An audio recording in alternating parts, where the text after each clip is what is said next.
dikush përdor kazanin për të bërë raki, dikush për të bërë politik, dikush për sulmu ca njerëz tjerë, e kështu me radhë. Çfarë do të thotë jashtë kazanit për ty? Që jemi jashtë ullisë, domethënë jashtë vargullës, megjithëse unë shumë shpesh për atë që e ka shpik shprehjen jam brenda kazanit.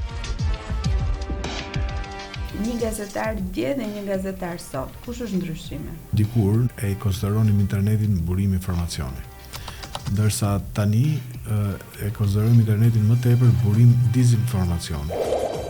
Media sot dhe media dje.